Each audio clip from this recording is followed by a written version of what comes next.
एक लड़की एक दिन अपने प्रेमी को फोन करती है और फोन करके कहती है कि आज हम लोगों के पास में बहुत अच्छा मौका है। आज हमारे जो माता पिता हैं वो घर पर नहीं है, इसलिए आज आप रात में हमारे घर आ जाइएगा और हम दोनों लोग मिल करके पूरी रात एंजॉय करेंगे, पूरी रात एक दूसरे के साथ में मस्ती करेंगे। जैसे ही जो वो लड़का होता है वो उस लड़की की बातों को सुनता है तो वो भी बेचैन होने लगता है, उस रात होने का इंतजार करने लगता है। पर उस लड़की की बातों को सुन करके अब वो ये सोचने लगता है कि आखिरकार हमें उस लड़की के साथ में पूरी रात एंजॉय करना है, उसके साथ में पूरी रात मस्ती करना है। तो आखिरकार हम ऐसा क्या करें कि बिना थके हुए पूरी रात उस लड़की के साथ में संबंध बनाते रहें और पूरी रात उसके साथ में मस्ती करते रहें। इसी बात को लेकर के वो सोच विचार किया करता है कि उसी समय जो उसका एक दोस्त होता है उसके पास में आता है और वो देखता है कि आखिरकार जो उसका दोस्त है, जो वो लड़का है जिसका नाम कुलदीप होता है, वो बहुत गहरी सोच में डूबा हुआ है। तब वो उससे पूछता है कि आखिरकार क्या हुआ है, क्या परेशानी है। तो वो लड़का कहता है कि ऐसी है। वो कहता है कि क्या परेशानी है। तो कहता है कि यार मेरी एक प्रेमिका है, मेरी एक गर्लफ्रेंड है जिसने कि मुझे फोन किया है। फोन करके उसने कहा है मुझसे कि आज जो उसके माता पिता हैं वो घर से कहीं बाहर जाने वाले हैं। आज रात वो घर पर अपनी अकेली है और इसलिए उसने हमसे कहा है कि आज रात आप आ जाइए और फिर दोनों लोग हम साथ में मिल करके पूरी रात एंजॉय करते हैं। जो उसका दोस्त होता है तो वो कहता है कि इसमें परेशानी की क्या बात है, बस थोड़ा सा अपना ख्याल रखिएगा और उसके साथ में क्योंकि कुछ प्रोटेक्शन वाली चीजें ले लीजिए जिससे कि आगे कोई दिक्कत ना हो। लड़का कहता है कि ठीक है। वो एक मेडिकल स्टोर में जाता है और मेडिकल स्टोर में जा करके वहां से कुछ प्रोटेक्शन की चीजें लेता है और उसके बाद में उसके मन में एक ख्याल आता है कि आखिरकार पूरी रात उस लड़की के साथ में हमें रहना है, उसके साथ में पूरी रात एंजॉय करना है, तो जरूर कुछ ऐसा हमें कर लेना चाहिए जिससे कि बाद में हमें फिर कोई दिक्कत ना हो, हमें नींद ना आए, हमें थकी ना लगे। तो मेडिकल स्टोर वाले से कुछ जो सेक्सवर्धक गोलियां होती हैं उन सेक्सवर्धक गोलियों को ले लेता है और रात होने का इंतजार करने लगता है। जैसे ही रात होती है वो अपनी बाइक उठाता है, मोटरसाइकिल उठाता है और मोटरसाइकिल उठा करके उस लड़की के घर, अपनी प्रेमिका के घर पहुंच जाता है और दोनों रात भर संबंध बनाते हैं। दोनों एक दूसरे के साथ रात भर मस्ती करते हैं और उसके बाद में सुबह उस लड़की के साथ में जो कुछ भी होता है ये सुन करके, ये देख करके जितने भी जो उस वहां के लोग होते हैं, जो परिवार के सदस्य होते हैं, उन सभी लोगों को जब इस बात की सूचना लगती है, इस बात के विषय में जानकारी होती है, तो सारे लोग हैरान हो जाते हैं, परेशान हो जाते हैं। आदाब, नमस्कार, सत श्री अकाल। मैं सागर पटेल।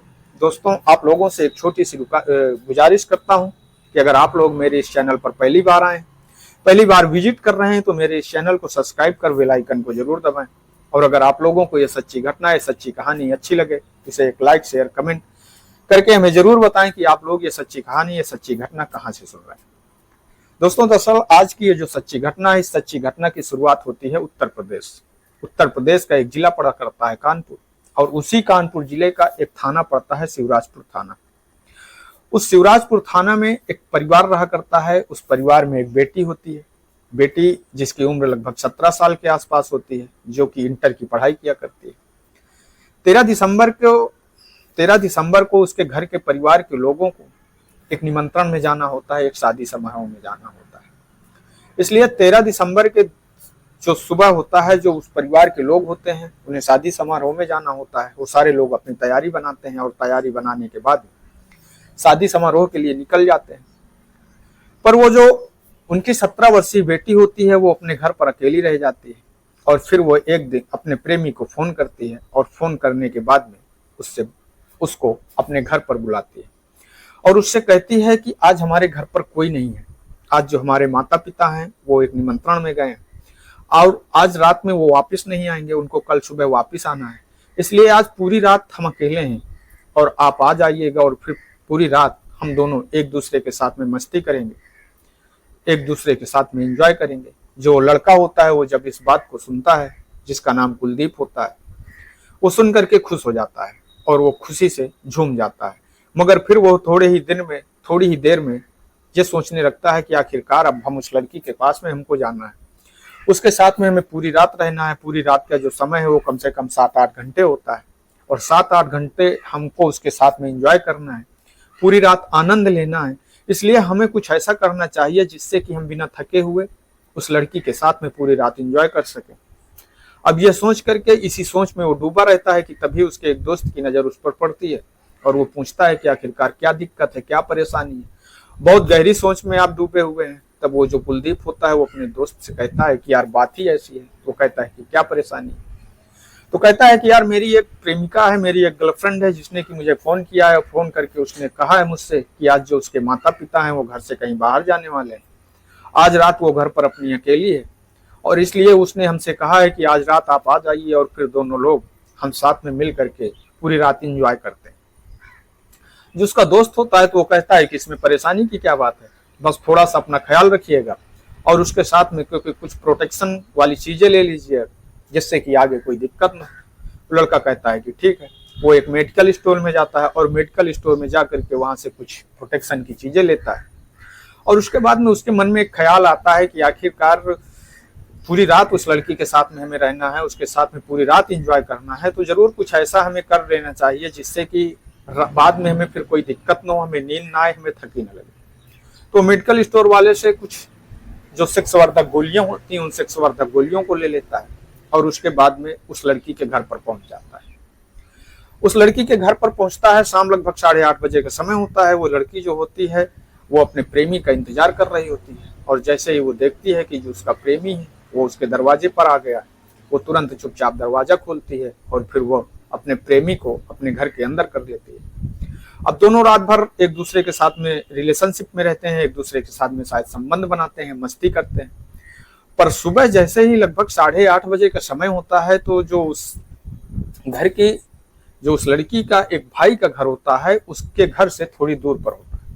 उनको एक 5 साल की बेटी होती है और जो लड़की होती है वो शाम को अपने भाई के घर पर जाती है और अपनी भाभी से कहती है कि भाभी ये जो बिटिया है 5 साल की, इसको हमारे साथ में भेज दीजिएगा क्योंकि आज जो मम्मी पापा हैं वो कहीं पर निमंत्रण में गए हैं। हम घर पर अकेले हैं जिससे कि हमें डर न लगे और हमें हमारे पास में आज रात में सोए दे। उसकी जो भाभी कहती है होती है वो कहती है कि ठीक है ले जाइए। वो लड़की शायद इसलिए उस लड़की को अपने साथ में लेकर के आती है जिससे कि किसी को किसी बात का शक न हो। अब जैसे ही सुबह लगभग 8:30 बजे का समय हो जाता है पर वो जो 5 साल की बिटिया होती है वो अपने घर पर अपनी मम्मी के पास में वापस नहीं जाती।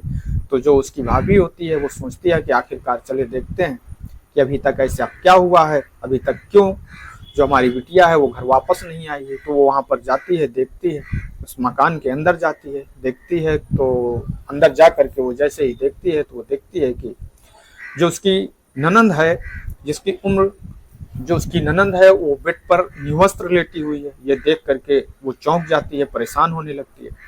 वो उसे हिलाने की, डुलाने की, उठाने की कोशिश करती है, आवाज़ देती है, पर वो जो लड़की होती है वो जिस तरीके पड़ी होती है उसी प्रकार पड़ी रहती है। अब वो डर जाती है और डर करके वहाँ से तुरंत वो अपने घर आती है। अपने घर आकर के वो यह पूरी बात अपने पति को बताती है। जो उसका पति होता है वो भी मौके पर पहुँचता है और देखता है तो अपनी पत्नी से कहता है कि इसके ऊपर कोई चद्दर डाल दीजिए, इसे ढक दीजिए। अब जो उसकी पत्नी होती है, भाभी होती है, उस लड़की की जो भाभी होती है उस लड़की को एक चद्दर से ढक देती है। इसके बाद में वो पत्नी दोनों चुपचाप अपने माँ बाप को फोन करते हैं, इस बात की सूचना देते हैं कि आखिरकार जो हमारी बहन है, जो आपकी बेटी है, ये इस हालत में यहाँ पर पड़ी हुई है, इसकी मौत हो चुकी है। यह बात जैसे उस लड़की के माता पिता सुनते हैं तुरंत भागते हुए अपने घर आते हैं और देखते हैं कि जो उनकी बेटी है वो निवस्त्र हालत पर बेड पर पड़ी हुई है, उसके बदन पर एक भी कपड़े नहीं है। अब ये देख करके वो लोग परेशान होने लगते हैं इसकी और जैसे ही ये बात आस पास पड़ोस के लोगों को फैलने लगती है। अब धीरे धीरे वहां पर भीड़ इकट्ठा होने लगती है।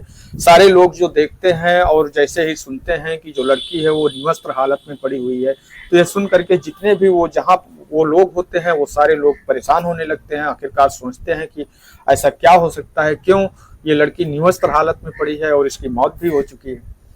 अब ये बात उड़ते उड़ते उस लड़के को भी पता लग जाती है तो वो लड़का समझ जाता है कि शायद अब हम बचने वाले नहीं हैं, पुलिस जरूर हमको पकड़ लेगी।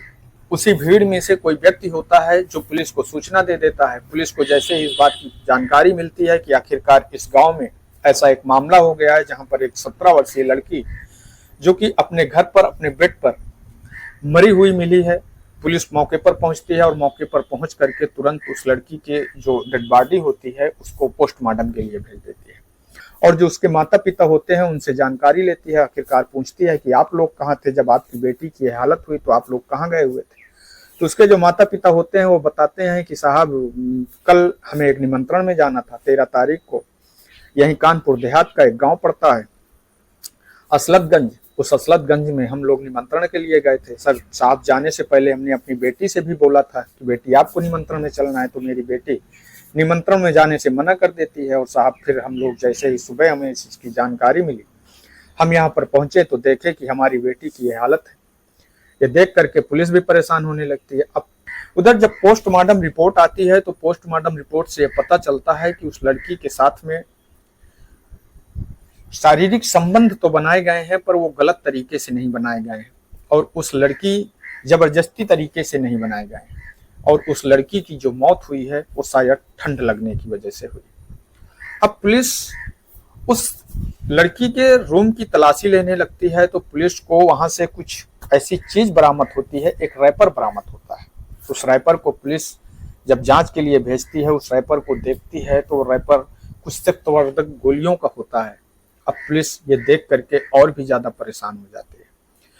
पुलिस उस जो रूम की और ज्यादा गहरी तरीके से और अच्छी तरीके से तलाशी लेती है। तलाशी ले करके तो पुलिस को वहां से कुछ प्रोटेक्शन की चीजें भी मिलती हैं, जो अवैध चीजें मिलती हैं। पुलिस को यह पूरा क्लियर हो जाता है कि यहाँ पर कोई न कोई व्यक्ति तो आया था जिसने इस लड़की के साथ में रात बिताई और उसके साथ में शारीरिक संबंध बनाए।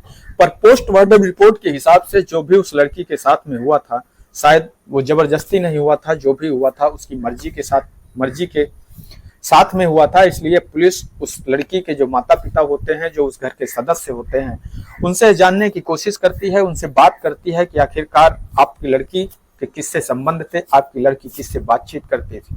पर जो उस लड़की के माता पिता होते हैं वो कहते हैं कि साहब हमें इस बारे में कोई जानकारी नहीं है। अब पुलिस की बच्ची होती है, उस 5 साल की बच्ची को अपने पास में बुलाती है और उससे अच्छे तरीके से बड़े ही प्यार से पूछती है, जानकारी लेती है। तो वो जो लड़की होती है वो बताती है पुलिस को कि अंकल यहाँ रात में एक आदमी आया था। यह सुन करके पुलिस चौंक जाती है और पुलिस तुरंत उस लड़की के जो मोबाइल होता है उसको अपनी कस्टडी में लेती है और उस मोबाइल का CDR निकलवाती है। अब पुलिस जैसे ही उस मोबाइल का CDR निकलवाती है और उस नंबर को ट्रेस करती है, उस नंबर को सर्विलांस पे लगाती है, तो पुलिस को नंबर वहां से लगभग 20 किलोमीटर दूर पर एक कुलदीप नाम के लड़के का होता है। पुलिस उस नंबर के जरिए उस लड़के तक पहुंचती है, कुलदीप तक पहुंचती है और कुलदीप को गिरफ्तार करती है। और गिरफ्तार करने के बाद में जब कुलदीप से पूछताछ करती है तो कुलदीप पहले तो हर मुलजिम की तरह पुलिस को इधर उधर घुमाता है, सही बातें नहीं बताता है। पर जब पुलिस कुलदीप से सख्ती से पूछताछ करती है तब कुलदीप टूट जाता है और पुलिस को बताता है कि साहब इसमें मेरी कोई गलती नहीं है, मेरी उस लड़की से दोस्ती फेसबुक के जरिए हुई थी। एक दिन 13 दिसंबर को जो लड़की है उसने हमारे पास में फोन किया और उसने कहा कि अभी तक हम लोग एक दूसरे से मिले नहीं, आज हम लोगों के पास में बहुत बढ़िया मौका है। आज जो हमारे माता पिता हैं उन्हें एक निमंत्रण में जाना है, उन्हें एक शादी समारोह में जाना है, इसलिए आज पूरी रात हम अपने घर पर अकेले रहेंगे और आज आप हमारे घर पर आ जाइए और हम दोनों साथ में मिल करके मस्ती करेंगे। इस सुन करके साहब मैं उस लड़की के पास में चला जाता हूं, पर जैसे ही मेरे दिमाग में ये बात आती है कि आखिरकार हमें पूरी रात उस लड़की के साथ में मस्ती करना है, पूरी रात का हमें समय उस लड़की को देना है, तो इसलिए साहब मैंने कुछ शक्तिवर्धक गोलियां ले ली थी और मैंने उन शक्तिवर्धक गोलियों का सेवन करके उस लड़की के साथ में संबंध बनाए और जिसकी वजह से उसने रात भर कपड़े नहीं पहने और उसको ठंड लगने लगती है। साहब हमने ठंड लगने के बाद में वहां पर आग जलाई, आग जला करके उसको तपाने की कोशिश की, पर उसकी ठंड नहीं कम हुई। फिर वो जा करके बेड में लेट जाती है साहब और उसका शरीर अकड़ने लगता है। इसलिए साहब मैं डर गया था, मैं सोचने लगा था कि आखिरकार मैं अब यहाँ किससे मदद लूं, क्या कहूं, और किसी तरीके से मैं अपने घर निकल जाता हूं, यहाँ से निकल जाता हूं, नहीं तो मैं फंस जाऊंगा। इसी वजह से साहब मैं उसी हालत में उस लड़की को वहां छोड़ करके मैं अपने घर चला आता हूं। पुलिस उस लड़के को, कुलदीप को गिरफ्तार करती है और गिरफ्तार करके जेल भेजने की तैयारी करने लगती है। तो जो कुलदीप होता है वो साहब कहता है कि साहब इसमें गलती मेरी तो नहीं है, मैंने तो उसके साथ में जबरदस्ती नहीं की है। जो भी हुआ है हम दोनों के मर्जी से हुआ है। उस लड़की ने हमको बुलाया था, इसलिए हम उसके यहाँ गए थे और उसके कहने पर ही हमने उसके साथ में शारीरिक संबंध बनाए हैं। तो पुलिस जो बयान देती है वो कहती है कि देखो बात यह है कि वो लड़की अभी नाबालिग थी, उसकी उम्र अभी 17 वर्ष थी, अभी वो 18 वर्ष की नहीं थी। इसलिए इसके जितने भी दोषी हैं, पूरी तरह से दोषी इसके आप हो, वो लड़की दोषी नहीं मानी, ये वो लड़की दोषी नहीं मानी जाएगी। दोस्तों, इस कहानी से हम लोगों को ये सीख लेना चाहिए कि बहुत से लोग होते हैं, बहुत से हमारे छोटे भाई बहन होते हैं जो ये सोचते हैं कि आखिरकार में हमारे पास में आज ऐसा मौका है और किसी गलत राह, किसी गलत रास्ते पे चले जाते हैं। दोस्तों, मैं उन लोगों से ये गुजारिश करूंगा कि आप लोगों को ये सोचना चाहिए, अपने परिवार के किसी भी सदस्य के बारे में ये सोचना चाहिए और इन सारे कामों से दूर रहना चाहिए। दोस्तों, इस कहानी को सुनाने का उद्देश्य किसी को ठेस पहुंचाना नहीं है, किसी को दुख पहुंचाना नहीं है, बल्कि आप लोगों को सजग करना है, सतर्क करना है। मैं आपका दोस्त सागर पटेल इन्हीं शब्दों के साथ में आपसे विदा लेते हैं। कल फिर मिलेंगे किसी एक नई कहानी के साथ में, किसी एक नई सच्ची घटना के साथ में। तब तक के लिए नमस्कार, जय हिंद, जय भारत।